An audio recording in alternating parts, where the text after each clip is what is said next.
Hey, what's up guys? Grabe, traffic, ang haba. Pero sisigapin natin umabot sa oras. So yun, pag-usapan natin mga ropa. So kahapon napanood ko yung kay Bea Bores. Actually, late na nga yata ako eh. Yung about sa message niya dun sa guy. Oh sorry, yung about sa message nung guy sa kanya.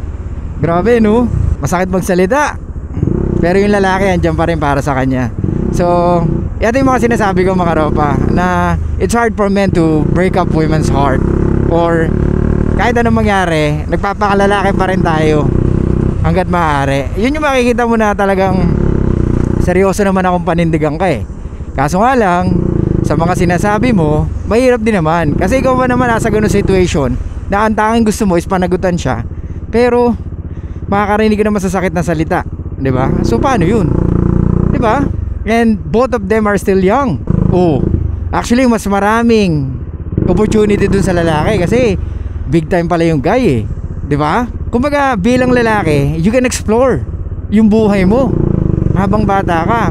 Sa babae kasi syempre meron tayong tinatawag na biological clock, na pag umidad ka ng 30, medyo dapat talagang either may pamilya ka na or talagang meron ng lalaking kasama mo or nakakasama ka, or talagang meron ng lalaki na talagang sasamahan ka hanggang sa pagtanda mo.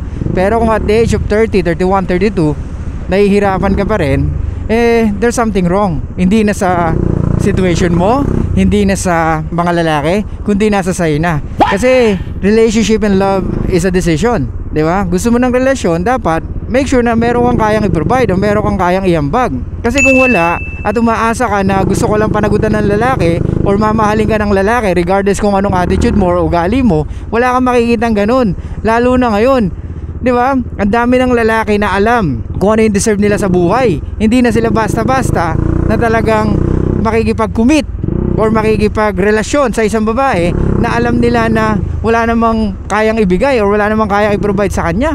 Ang buhay ng lalaki madali lang. Kaya nga dapat mga ropa, pag nag-invite kayo ng mga babae sa buhay nyo, make sure nagagaan lalo ang buhay nyo. Hindi yung mas lalong magiging mabigat ang buhay nyo, di ba?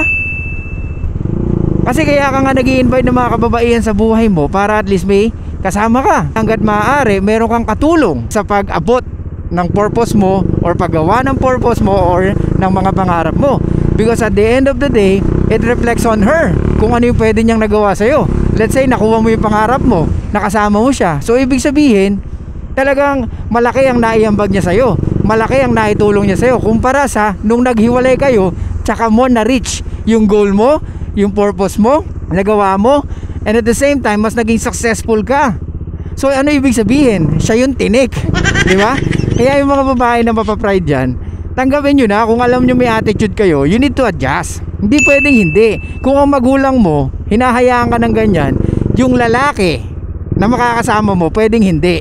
Okay? Kaya yung mga babae na nagagalit sila pag yung boyfriend nila aalis or maghapon sa labas, pero anong reason ba? Nagtatrabaho. Sasabihin mo walang oras, walang time, pero at the end of the day, ikaw naman nakikinabang nun, ikaw naman nagpapasasa nun, tapos sasabihin mo na kung ano-ano, di ba?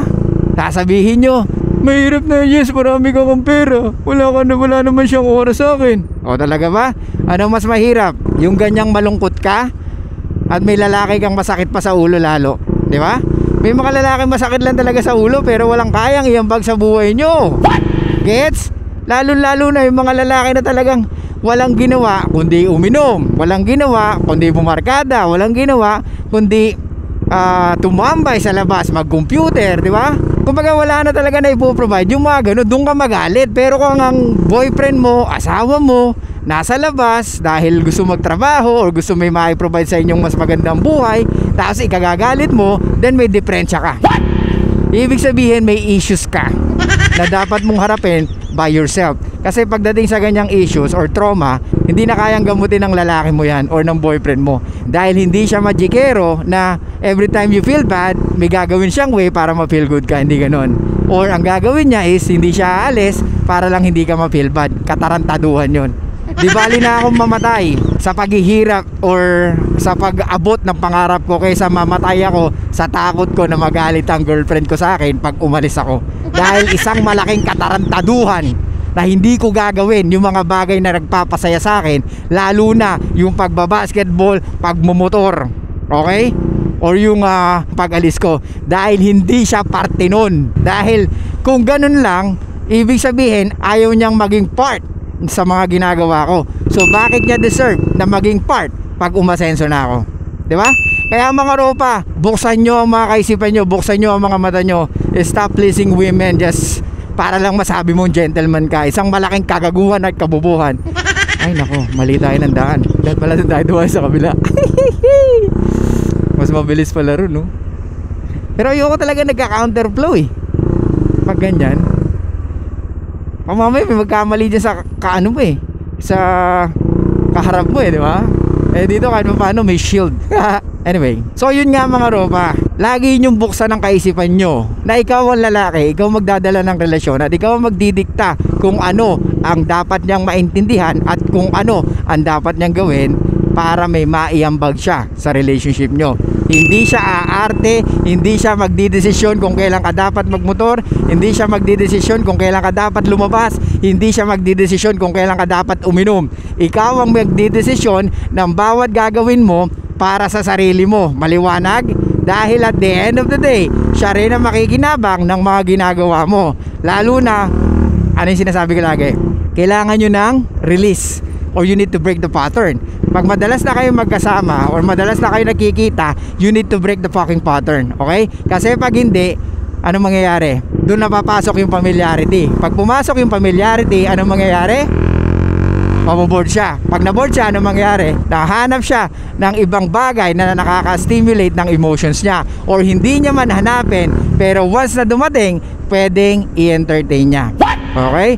Kaya mga ropa, uulitin ko, ituloy mo lang yung ginagawa mo at kailangan maintindihan niya na lahat ng ginagawa mo, ang magbe-benefits ay kayong dalawa, hindi lang ikaw ropa. Well, syempre, pag iniwan ka niya, ikaw na lang magbe-benefits na at hindi siya. Pero, still, let's say, paangat ka na sa buhay mo, nakipag-iwalay siya sa'yo dahil wala kang oras.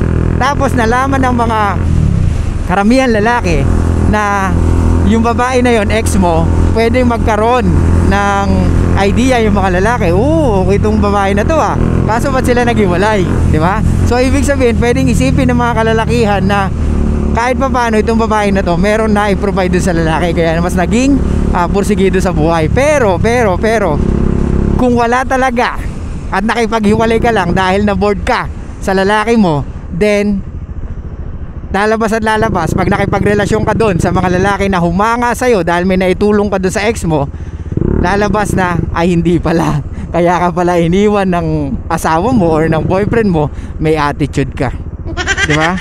Well, lahat naman may attitude, pero karamihan madaling i-expose pagdating sa ganyang problema. Kagaya niyan, di ba, buntis si Bea. Ang tanging magagawa lang ng lalaki, isuportahan siya financially and emotionally and of course mentally. Pero yung physical, syempre, hindi naman mararamdaman ng lalaki yan eh, di ba? Pero syempre, pag kinukwento mo, makakatulong sa'yo yung boyfriend mo. Why? Kasi kahit pa paano, maiibsan. Kasi ang babae, tok yan eh, di ba? Gusto nilang laging may kinikwento or sinasabi ang kanilang nararamdaman. Kasi after nun, pag wala na silang masabi, they feel good na. Mga ropa, ito, proven to. Kumausap kayo ng mga babae, tapos hayaan nyo sila magkwento, tapos ikaw, puro ano ka lang, puro okay, tapos ha? Talaga? Ganun lang yung mga reaction mo. Huwag mo silang i-interrupt, makinig ka lang. Yung maramdaman nila na nakikinig ka, isapat na para mas gumaan ang loob nila sa atin mga ropa. Ganun ang babae mga ropa. Kaya hayaan nyo lang na magkwento ang mga EA. Kasi at the end of the day, ikaw rin naman ang makikinabang niya ropa. Gets? So yun, balik tayo. So mga ropa, kung nabasa nyo yung mga ganong message, kung nabasa nyo yung message nung guy para kay Bea, for me it's true, di ba? Pero ito lang masasabi ko, never magsasalita ang lalaki ng ganon kung hindi niya talaga na-experience yon. Okay? Kasi mahirap gumawa ng kwento. Bilang lalaki, meron naka hardwired sa atin na hanggat maaari bawal ka mag-complain, bawal ka magreklamo, hindi mo pwedeng i-show or ipakita yung vulnerability mo, di ba? Kaya nga pag ganun na magsalita ang lalaki, ibig sabihin pwedeng totoo na yon ang kanyang nararamdaman or naranasan or na-experience sa babae. Okay? So yun lang guys, sana may natutunan kayo. Anong takeaway natin dito? Huwag mong ibigay yung relasyon sa isang babae na alam mong hindi pa mature at may attitude kung hindi mo masikmura ang behavior or ang pag-uugali. Gets? So yun lang guys, thank you so much. I'll see you guys next time. Please, buksan nyo ang isip nyo at ang mga mata nyo sa pagpili ng babaeng sosyotahin nyo. Okay? So yun lang guys, thank you so much. I'll see you guys next time. And bye-bye. See you in my next vlog. Show love, peace out, and be back in mysterious mga rapa.